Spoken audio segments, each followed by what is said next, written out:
표대를 향하여라고 하는 제목으로 함께 은혜를 나누도록 하겠습니다. 어제 그 시니어 구역 예배를 드리면서 제가 두 가지 질문을 드렸어요.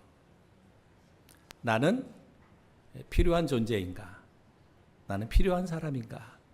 그죠? 지금 우리 시니어 연세가 있으신 어르신들인데 어른들에게 질문을 해봤어요. 나는 필요한 사람인가?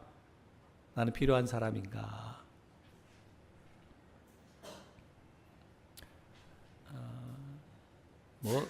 그죠? 대다수가 이제는 내가 이제 나이 먹어서 다 여러 사람들에게 그냥 부담만 주는 인생. 그럴 수 있잖아요. 그잖아요? 그러나 저는 그랬습니다. 가장 소중한, 하나님에게 교회의 가장 소중한 분들이다 라는 축복의 말씀을 주셨습니다. 그렇습니다. 필요 없는 존재가 아니고요. 필요 없는 존재가 아니라 정말 소중한 존재, 가장 소중한 존재. 그러면서 하나의 질문을 더 드렸습니다. 나이가 드실수록 성질은 어떤 것 같으냐? 에? 나이가 드실수록 성질은 어떤 것 같으냐? 그랬더니 대답들은 잘 안 하시지만 근데 그냥 더 나빠지는 것 같다. 그래서 미움이나 시기나 질투나 때로는 진노, 분노 이런 것들이 더 많아지는 것 같다라는 말씀을 하시는 걸 들었어요. 그잖아요. 우리나라의 어르신들을 보면 다 옛날부터 다 화를 갖고 있다 하는 거니까 이게 바로 그와 같은 것이거든요. 그래서 저는 그렇게 권면했습니다. 이제 천국 가실 날이 그렇게 멀지는 않았습니다. 하나님의 나라에 가실 날이 멀지 않았습니다. 그렇다면 내 마음속에 있는 이런 것, 나쁜 어떤 감정이든 아니면 나의 어떤 성품이든 기질이든 성질이든 이 땅에서 다 내려놔야 된다. 왜? 우리가 주님 앞에 설 때 가장 깨끗하고 가장 정결한 모습으로 나아가야지. 우리가 교회는 열심히 다니고 예배도 열심히 드리는데 내 안에 아직도 옛것을 버리지 못한 그 마음 가지고 이제 천국 가면 주님 만날 텐데 주님 앞에서 그러한 나의 모습은 정말 안타까운 모습이잖아요. 그래서 저는 그랬습니다. 나는 꼭 필요한 사람이다.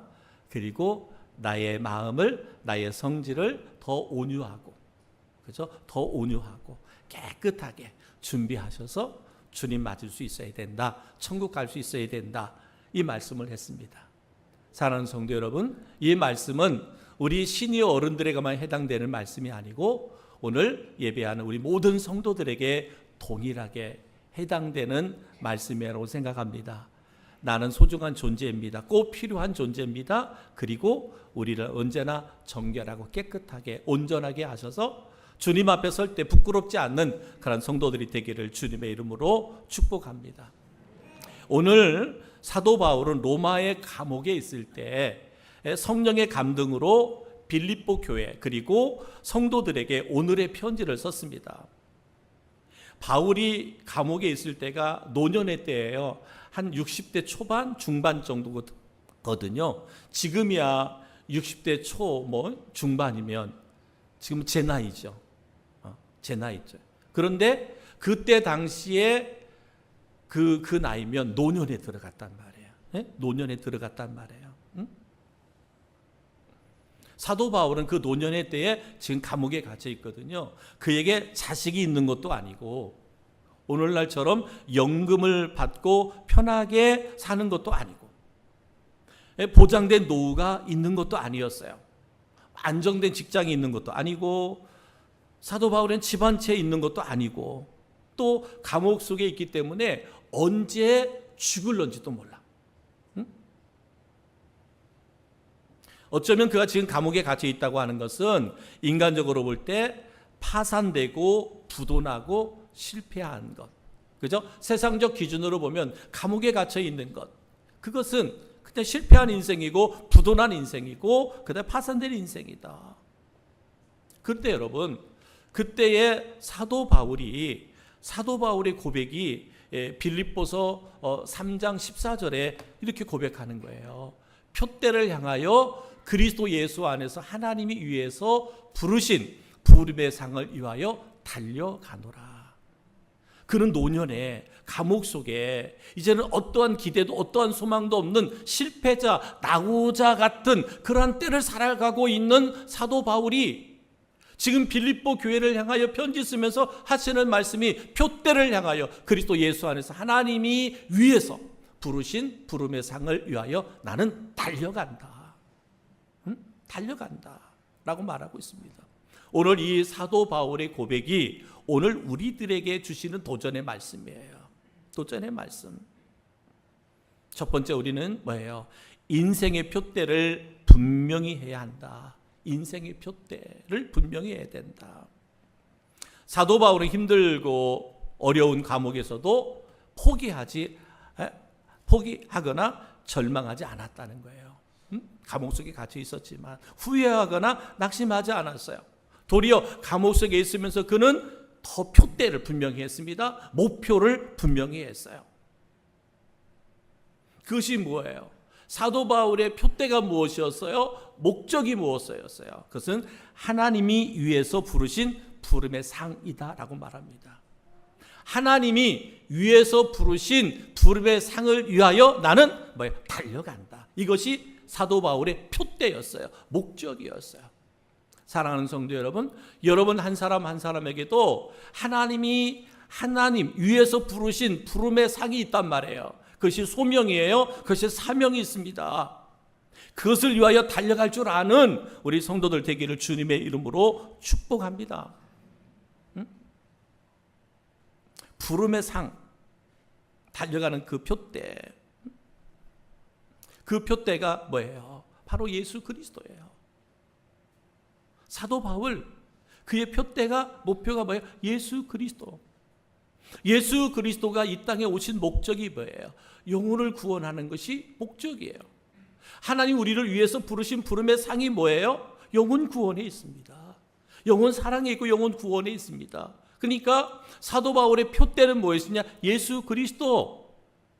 예수 그리스도의 사명은 뭐라고요? 영혼 사랑, 영혼 구원에 있다. 그렇기 때문에 그는 지금 감옥 속에 갇혀 있어도 오직 영혼을 구원하는 일을 위해서라면 나는 그것이 표대, 목표로 삼고 뭐 하겠다? 달려가겠다라고 말씀하고 있습니다. 히브리서 12장 2절 말씀에 보면 이렇게 말합니다. 믿음의 주요 또 온전하게 하신 이인 예수를 바라보자. 그는 그 앞에 있는 기쁨을 위하여 십자가를 참으사 부끄러움을 개의치 아니하시더니 하나님 보좌 우편에 앉으셨느니라 라고 말합니다. 예수님은 우리를 구원하는 것을 위해서 십자가에 그 십자가를 참으사 부끄러움을 개의치 아니했다. 왜 그렇습니까? 당시에 십자가에 처형을 당한다고 하는 것은, 죽는다고 하는 것은 가장 부끄럽고 가장 수치스러운 것이었거든요. 사형을 당해도 십자가에 처형을 당하는 것은 가장 부끄러운, 수치스러운 그러한 사형이었어요. 그런데 주님은 그것을 부끄러워하지 않았다, 개의치 않았다는 거예요. 왜? 내가 죽어야만 한 영혼을 구원할 수 있으니까. 그렇죠? 한 영혼을 구원할 수 있으니까 주님은 그것을 부끄러워하지 않았어요. 사람들이 보는 시선을 개의치 않았습니다. 그것이 주님께서 이 땅에 오신 사명이었다는 거예요. 그래서 사도 바울도 나의 표대가, 나의 목적이 오직 예수 그리스도다. 예수 그리스도께서 한 영혼을 구원하기 위하여 자신이 십자가에 죽는 것을 조금도 부끄러워하지 않은 것처럼 나는 이 시간 감옥에 갇혀 있지만 나는 이것을 부끄러워하지 않는다. 오직 복음을 위해서라면 나는 기꺼이 그 사명을 감당하겠다라고 말씀하고 있습니다. 이러한 자들에게 하나님께서 뭘 약속했어요? 영원한 상급을 약속했어요. 영원한 상급. 여러분, 이것은 우리가 아쉬워하거나 부끄러울 것이 아니잖아요. 누구에게만 주어지는 거예요? 오직 예수 그리스도 십자가의 표대만을 바라보고 살아온 자들에게 하나님이 약속하신 상급이에요. 이것이 천국, 영광의 면류관이잖아요. 의의 면류관이잖아요. 생명의 면류관이에요. 이거는 누가? 주님만이 그 사명을 감당한 자들에게 주어지는 상급이다. 사랑하는 성도 여러분, 우리가 세상의 목표도 중요하지만, 그저 세상의 목표도 중요하지만 마지막 인생 결승점에서 잘했다 칭찬받을 부름의 상을 향하여 달려갈 수 있는 우리 성도들 되기를 주님의 이름으로 축복합니다. 아무리 열심히 살았어도, 정말 성실함과 정직함과 진실함으로 살았다 손치더라도 마지막 주님 앞에 섰을 때 부름의 상이 우리에게 예비되어 있지 않다면 그 인생은 낙오자 인생, 그 인생은 실패자 인생이에요. 아무리 세상에서 부귀영화를 다 가지고 다 누렸다 할지라도 마지막 날 부름의 상이 우리에게 주어지지 않는다면 그 인생은 실패한 인생이에요. 낙오자 인생이다. 모세가요, 바로 공주의 아들이라 칭함받기를 거절하고 하나님의 백성과 함께 고난받기를 선택한 이유가 있습니다.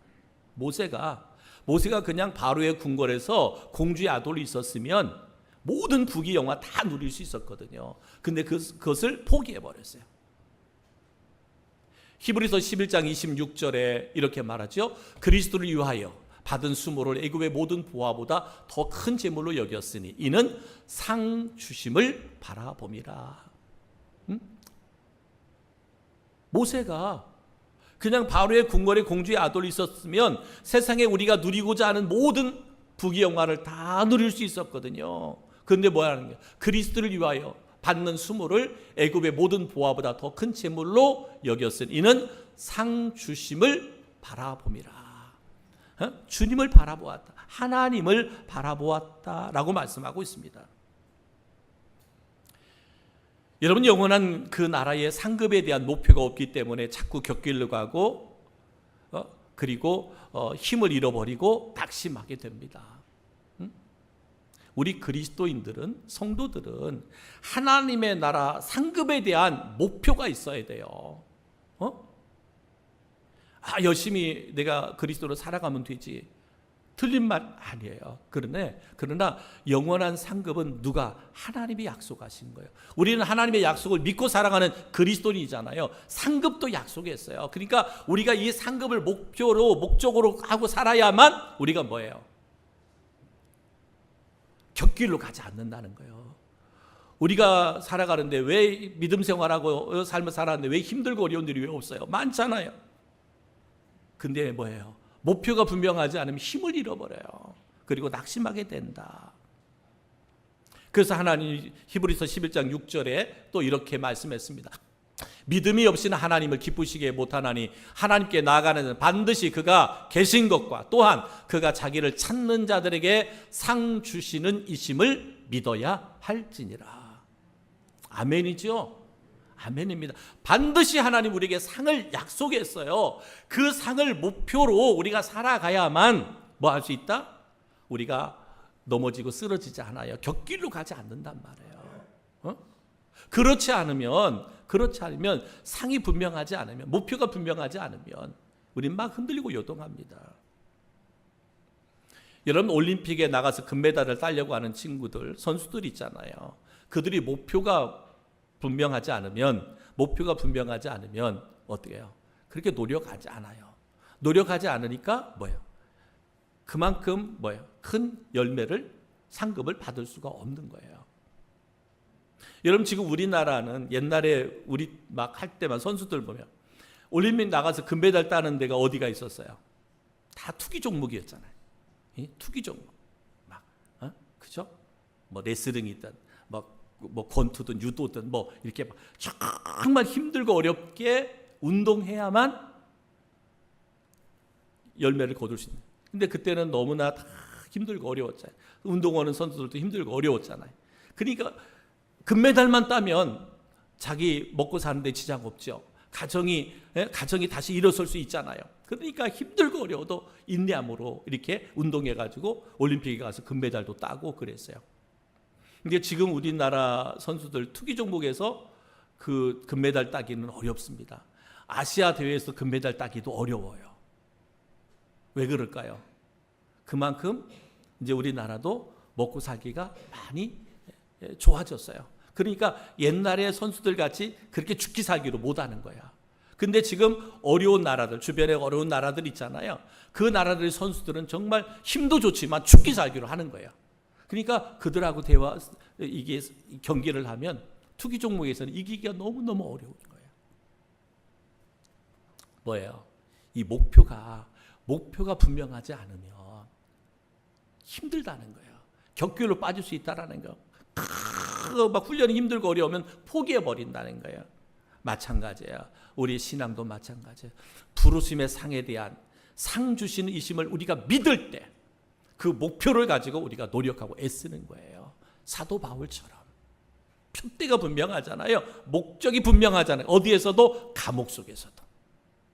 사랑하는 성도 여러분, 저는 여러분들에게 이러한 목적이 분명할 수 있는, 목표가 분명할 수 있기를 주님의 이름으로 축복합니다. 또한 사도 바울을 통해서 우리에게 주시는 도전의 말씀이 뭐냐? 주님을 위해서 사는데 필요 없는 과거를 잊어버려라. 과거를 잊어버려라 라는 거죠. 왜? 여러분, 왜 나이가 드시면 드실수록 옛것은 다 내려놓고 이제 그죠? 안 믿는 사람도 죽음 앞에서 그렇잖아요. 내려놔야 되잖아요. 근데 내려놓질 못하잖아요. 예수 믿는다고 하는 우리들도 천국을 앞에 두고도 내려놓지 못하잖아요. 안 돼요. 내려놓을 수 있어야 되잖아요. 응? 옛것은 버려야 되는 거예요. 그래서 우리 잘 아는 예를 어제도 설명해서 드렸습니다. 응? 이 구정물통의 예를 들었어요. 우리 잘 아는 구정물통 예를 들어서 설명해 줬어요. 옛날에 시골에 구정물통에 뭐예요? 뭐든지 찌꺼기들은 다 음식 찌꺼기도 뭐든 다 거기 집어넣잖아요. 근데 아침에 일어나 보면 위에 물은 맑아요. 깨끗해져. 깨끗합니다. 깨끗해요. 정말 깨끗해요. 또 먹어도 괜찮을 만큼 깨끗합니다. 그런데 뭐예요? 한번 져서 보면 그 속에 있는 더러운 것들이 다 올라오잖아요. 그게 구정물이잖아요. 그러면 그거 저어갖고 나중에 뭐예요? 돼지에게도 주고 그죠? 개한테도 주고 그러잖아요. 여러분, 우리가 예수 믿고 그리스도인이 되었다고 해서 내 안에 있는 모든 더럽고 추하고 더러운 것들 그대로 밑에 내가 예배 열심히 드리니까, 봉사 열심히 하니까, 헌신 열심히 하니까 겉으로 드러나는 모습은 우리는 맑고 깨끗해. 근데 여전히 해결되지 않은 모든 더러운 것이 내 안에 간직해 있어. 안 돼요. 예수의 이름으로 깨끗하게 씻어내야 됩니다. 다 벗어버려야 돼요. 그래야 아무리 세상의 것이 또 사람이 누가 감정적으로 나를 휘저어도 내 안에 더러운 것이 없으니까 일어나지 않아. 마찬가지예요. 여러분, 주님을 위해서 사는데 필요 없는 과거는 뭐해라? 잊어버리라 라고 지금 권면하고 있습니다. 빌립보서 3장 13절에 오직 한 일, 즉 뒤에 있는 것은 잊어버리고, 뒤에 있는 것, 나를 부여잡으려고 하는, 너는 안 돼. 너 지금 힘들잖아. 너 지금 감옥 속에 있잖아. 너 한 번 잘못 전도하다가 너 잡히면 너 바로 죽어. 뒤에서 끊임없이 나의 발목을 잡는 거야. 안 돼, 안 돼. 너 요즘 바쁘잖아. 너 요즘 시간 없잖아. 너 몸 아프잖아. 너 직장에서 사회에서 해야 할 일이 얼마나 많은데. 주일날 온전하게 새벽부터 저녁까지 시간까지 어떻게 교회에서 다 드리고 너 사회생활 어떻게 할 거야? 어떻게 하든지 우리의 발목을 잡아. 우리가 세운 표대를 향하여, 목표를 향하여 나가려고 할 때마다 과거가 발목을 잡아요. 사랑하는 성도 여러분, 이런 것들에 발목 잡히면 안 돼요. 우리는 십자가의 표대를 바라보고 우리에게 상 주시는 이심을 바라보고 나아가는 성도가 돼야 돼. 과거의 것이, 우리를 상처 주었던 것, 우리를 아프게 했던 것, 우리를 눈물 지게 했던 것, 과거의 것들이 나를 붙잡고 있는 사람은 뭐예요? 건강한 믿음 생활할 수 없어요. 하나님 기뻐하는 삶을 살 수 없어요. 왜 어른들이 옛날에 그냥 이 마음이 그럴까? 옛날에 고생한 거 생각하니까, 옛날에 시집살이 하고 막 힘들게 살아왔던 거 생각하니까, 나는 이렇게 이 자식들을 위해서 나의 모든 것을 다 내어줬는데, 시간 지나고 나니까 자식들은 아프고 나이 먹은 부모를 짐같이 여겨. 그런 걸 생각하면 뭐예요? 막 분노가 일어나. 그럴 수 있잖아요. 우리의 부모네들은 자식을 위해서라면 모든 것 다 내어줬잖아요. 아낌없이 내어줬잖아요. 근데 자식들은 뭐예요? 부모 앞에서 계산하잖아요. 그죠? 계산하잖아요. 그런 거 어른들이 모르나요? 눈치가 바삭한데? 다 알지요. 막 속에서 막 이 분노가 일어나지. 그거 내려놓으라는 거예요. 아멘. 그거 내려놔야 돼. 그거 내려놓지 않으면 안 돼. 왜? 우리는 천국 갈 사람들이잖아. 죽음 있으면 주님 앞에 나아갈 수 있는 사람. 어떤 분은 5년, 어떤 분은 10년, 다 천국 갈 분들이야. 그러면 천국 갔을 때 내가 막 이렇게 십살이 했던 거 뭐 그거 갖고 가서 하나님 가서 예수님 나 십살이 이렇게 했어요. 주님 어떻게 좀 해주세요. 내가 자식을 위해서 다 줬는데 저 신문 새끼들은 막 지들밖에 모르고 그런 거 주님 앞에 가서 하소연한들 주님이 아이고 그랬어? 이렇게 해줄까? 아니요. 주님은 나는 너를 위해 어떻게 했는데 나는 너를 위해 그 생명까지 다 33살의 그 예수님의 그 젊은 청춘과 생명을 다 바쳤는데 그럼 너는 나를 위해서 뭐 했냐? 라고 말하면 할 말이 없죠. 그러니까 주님 앞에서 그거 갖고 따지려고 하지 말고 깨끗하고 정결한 마음으로 가야 돼.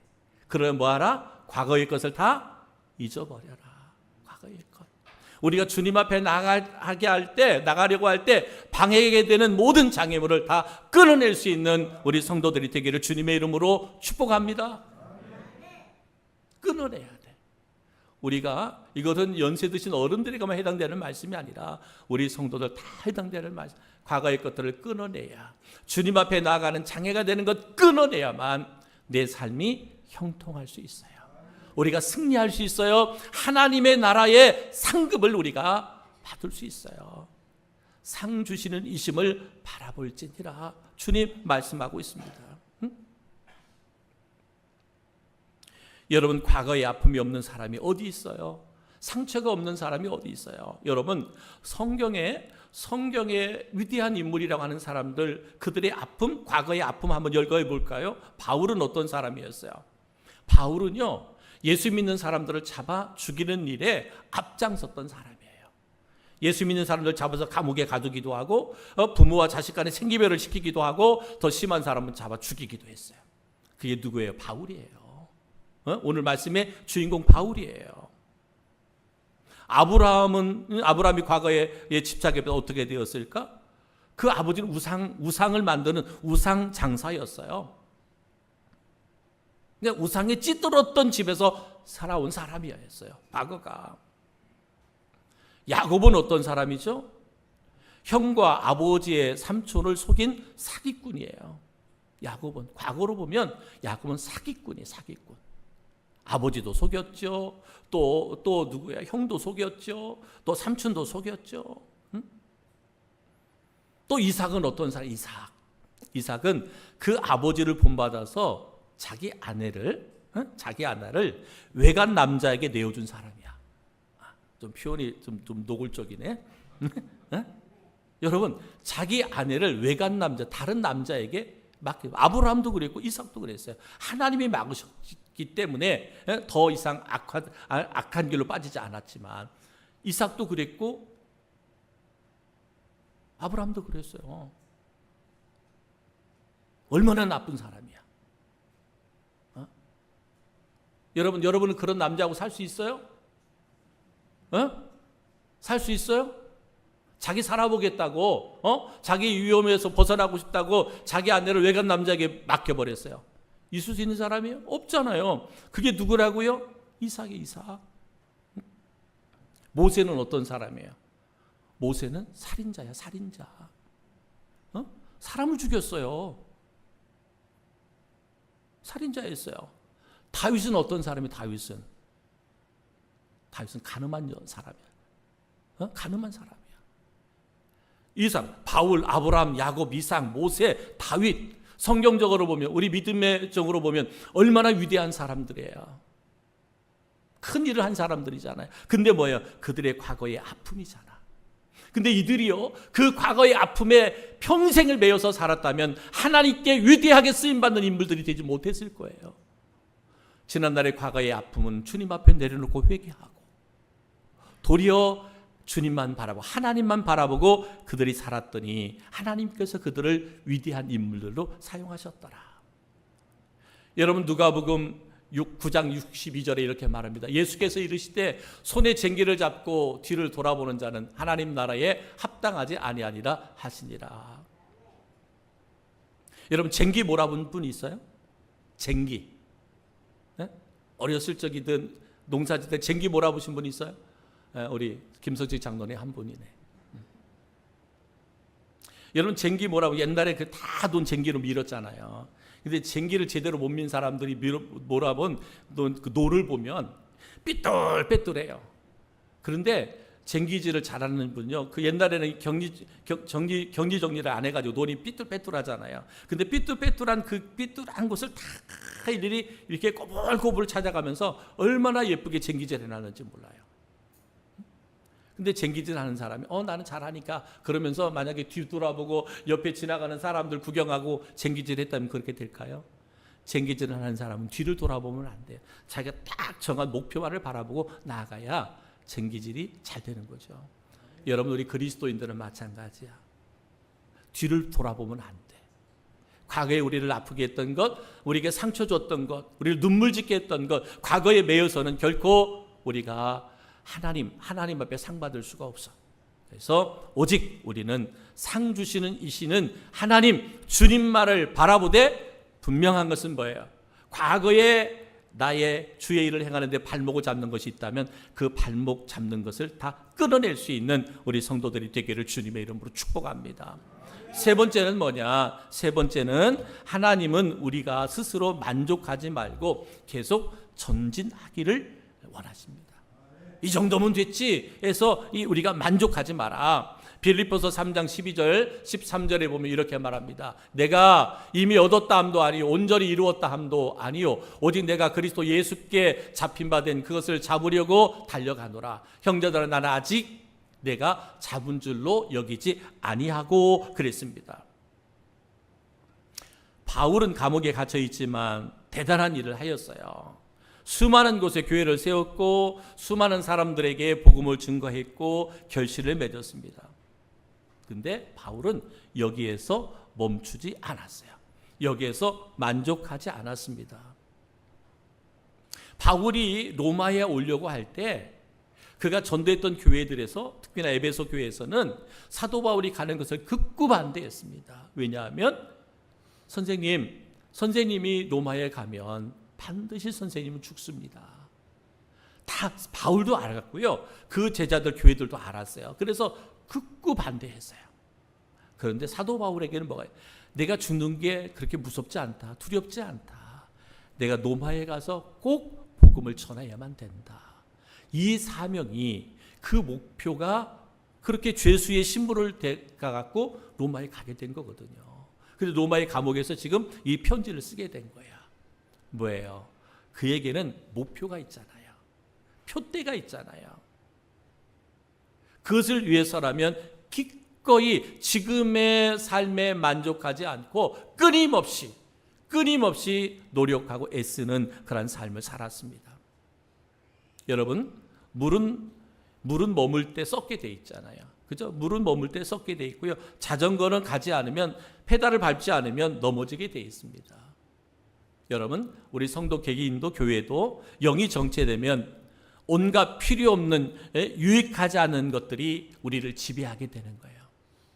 교회가 부흥하지 않고 정체되면 어떻게 돼요? 쓸데없는 말들만 많아져. 근데 교회가 막 부흥하고 할 일이 많아지면 엉뚱한 생각을 할 수가 없어요. 필요 없는 말들, 유익하지 않은 말들을 만들어내지도 않아요. 뭐하면? 그러니까 교회나 개인이나 마찬가지야. 그러니까 성도도 교회도 영이 정체되면 안 돼. 응? 우리의 영이 정체되지 않고 날마다 정진해 갈 수 있는 은혜가 있기를 주님의 이름으로 축복합니다. 응? 그것이 뭐냐? 이것이 바로 열망이고 열정이다. 목표를 세웠다면 여러분 목표를 향하여 달려갈 수 있는 성도들이 되어야 된다라고 말합니다. 여러분 갈라디아서 6장 9절에 이렇게 말합니다. 우리가 선을 행하되 낙심하지 말지니 포기하지 아니하면 때가 이름에 거두리라. 우리가 열정을 갖고 뜨거운 믿음을 가지고 정진하다 보면 때가 되면 열매를 거두게 된다라고 말씀하고 있습니다. 성공하는 사람들의 열정이라고 하는 포트폴리오라고 하는 책이 있습니다. 그 책에서 보면 한 200명, 세계적으로 200명의 그 사람들, 정말 성공한 사람들의 이야기를, 성공의 비결을 소개하고 있어요. 뭐 빌 게이츠나 뭐 워런 버핏이나 넬슨 만델라, 뭐 지미 카터, 뭐 이렇게 해가지고 막 뭐 꼭 정치뿐만 아니라 뭐 경제든 뭐든지 성공한 사람, 세계적으로 위대하다, 성공했다라고 하는 사람들 200명의 성공의 비결을 소개하고 있는데, 근데 똑같더라는 거예요. 그들의 행동과 사고 방식의 패턴이 똑같더라. 그러면서 이 저자가 공통점으로 도출해내는 것이 있는데, 그것이 뭐냐면 열정이더라. 열정. 그러니까 성공한 사람들, 세계적으로 성공한 200명을 다 인터뷰해 보니까 그들에게서 공통적으로 찾을 수 있는 한 가지가 있는데, 그것이 뭐다? 열정이더라. 여러분, 세상의 사람들도 성공하려면 그들이 열정이 필요한 것처럼, 여러분, 우리는 하나님을 믿는 그리스도인들이잖아요. 그리스도인들의 영과 육이 성공하려면 우리가 열정이 없이는 성공할 수 없어요. 뜨거움이 없이는 성공할 수가 없어요. 개인이든 가정이든 그리고 여러분 사업장이든 교회든 열정이 없으면 성공할 수 없어요. 열정이 있어요. 열정. 그래서 바울은 고백하는 거예요. 뭐라고? 고린도후서 4장 8절로 9절 말씀해 보니까 우리가 사방으로 우겨쌈을 당하여도 쌓이지 아니하며 거꾸로 뜨림을 당하여도 망하지 아니하고 우리가 항상 예수의 죽음을 몸에 짊어지면 예수의 생명이 또한 우리 몸에 나타나게 하려 함이라 라고 말씀하고 있습니다. 여러분, 열정은 절망적 상황도 희망의 걸음이 되게 한다라고 말하고 있습니다. 우리 그리스도인들 뭐예요? 우리 안에 예수의 생명이 있습니다. 우리는 그리스도인이잖아요. 우리 예수 믿는 사람들이잖아요. 우리 안에 그리스도의 생명이 있어요. 하나님의 영이 있다라는 거예요. 그렇다면 그 하나님의 영, 그 파워, 그 힘이 나를 이끌어갈 수 있도록 나를 그분께 맡길 수 있어야 돼요. 그것이 열정입니다. 그 열정이 우리로 이기게 하시는 거예요. 그 열정이 우리로 승리하게 하신다라고 말합니다. 사랑하는 성도 여러분, 사도 바울이 노년에 그가 로마의 감옥에 갇혀 있었지만 결코 그는 인생을 원망하고 포기하지 않았습니다. 도리어 인생의 표대를 분명히 했습니다. 부르심의 상, 이 표대, 바로 예수 그리스도가 그의 표대였어요. 예수 그리스도는 우리의 영혼을 사랑하고 구원하는 사명이 있죠. 바로 사도 바울의 사명이 바로 영혼 사랑, 영혼 구원이 그의 인생의 표대였습니다. 그렇다면 저는 우리 성도들 한 사람 한 사람에게도 영혼 구원에 대한 그런 표대를 가지고 사명을 가지고 끊임없이 정진할 수 있는 은혜가 있기를 주의 이름으로 축복합니다. 주님을 위해서 사는데 장애가 되고 방해가 되는 게 있다면 그 모든 것들을 다 내려놓을 수 있는, 잊어버릴 수 있는 성도들 되기를 바랍니다. 여러분, 과거의 것들 붙들고 나가면 안 돼요. 과거의 것들 붙들고 나가면 안 돼요. 저는요, 오늘 간증하는 우리 최수관 형제님, 제가 어제 식사를 하면서 물어봤어요. 언제부터 실명했었냐 그랬더니 중도 실명이라 그래요. 중도 51세에 실명하셨어요. 그러면 얼마나 힘드시겠어요? 처음도 아니고 중도에 실명이 있기 때문에 힘들었을 거예요. 만약에 과거에 내가 이래 했었는데 그거에 과거에 붙들렸더라면 지금의 삶이 있었을까요? 보니까 8년 전에 결혼하셨어요. 아무렇지도 않은가 보네. 지난날의 과거에 아픔에 그냥 매여 있었다면 그분에게 결혼이라고 하는 가정을 다시 세우는 그런 축복이 그에게 주어졌을까요? 하나님의 말씀을 암송하고 주님을 찬양하고 내 삶 가운데 임하셨던 주님을 간증하는 삶으로 변화됐잖아요. 만약에 과거에 매여 있었다면, 과거에 내가 이랬었는데 왜 내가 이 모양이지? 내가 왜 이렇게 됐을까? 했다면 그의 인생은 벌써 이 세상 사람이 아닐 수도 있을 거예요. 과거를 잃어버리고 부름의 상이신 주님을 바라보니까 그게 이러한 소망이, 생명의 능력이 임하게 되잖아요. 사랑하는 성도 여러분, 우리 건강한 우리들 믿음의 열정을 포기하지 않기를 주님의 이름으로 축복합니다. 열정을 가져야 돼요. 뜨거움을 가져야 돼요. 그럴 때 누가? 하나님이 일하시죠. 하나님이 역사하십니다. 이런 은혜와 이런 축복이 우리 모든 성도들 가운데 있기를 주님의 이름으로 축복합니다. 우리 조용히